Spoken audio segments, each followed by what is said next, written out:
Kamakailan ay nakapanood tayo ng isang viral na video kung saan merong isang principal at isang guro ang nagkukuhanan ng video sa isa't isa at sila ay nagtatalo. Ito ay nangyari sa loob ng klase kung saan merong mga mag-aaral at ganun din ay merong mga magulang. Ano ba ang masasabi natin tungkol sa pangyayaring ito?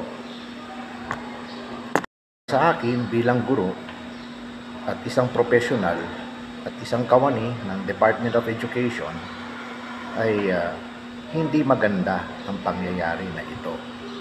Kung tayo ay mayroong problema sa ating trabaho, sa ating mga kasama, at yung mga namumuno sa atin ay mayroong tamang proseso at paraan kung paano ito ay harapin.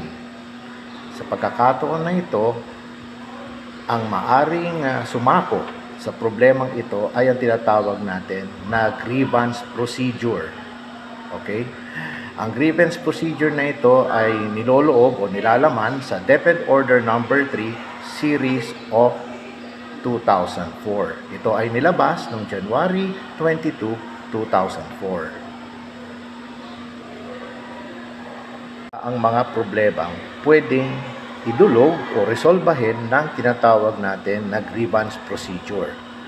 Una, non-implementation of policies, practices, and procedures on economic and financial issues and other terms and conditions of employment fixed by law, including salaries, incentives, working hours, leave benefits such as delay in the processing of overtime pay, unreasonable withholding of salaries, and inaction on application for leave. Number 2, non-implementation of policies, practices, and procedures which affect employees from recruitment to promotion, detail, transfer, retirement, termination, layoffs, and other related issues that affect this, such as failure to observe a selection process in appointment and undue delay in the processing of retirement papers.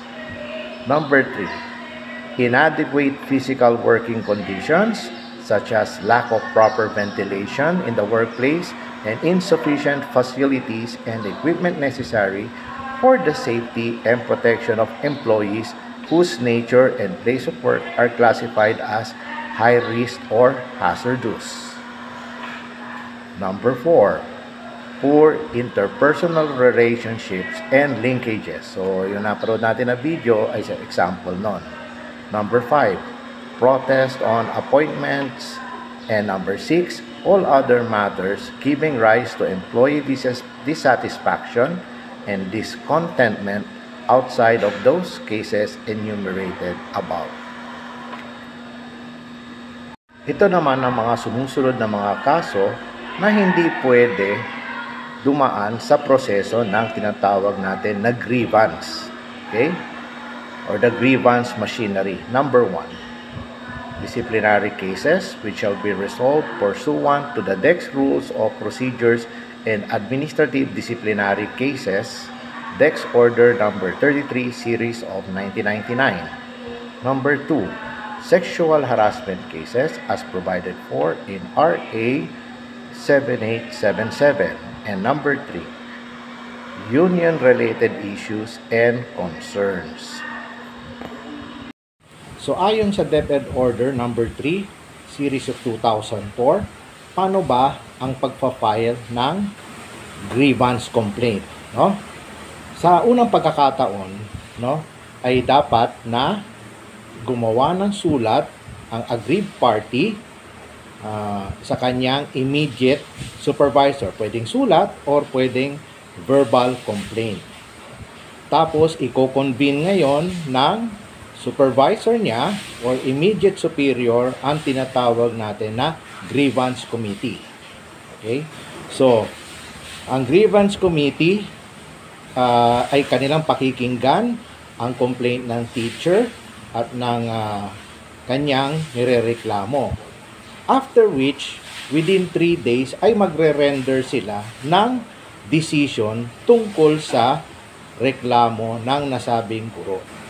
Okay, so ganun na mangyayari, no? Hanggat maaari, ang gagawin nila ay mediation. Okay? Pagkakasunduin yung guro at yung taong kanyang inirereklamo. Maaring ito ay sa kanyang kapwa guro, no? Maaring ito ay sa kanyang supervisor, kung sa kanyang principal, head teacher, or whoever, ito ay maaring iakyat sa level ng distrito. Okay?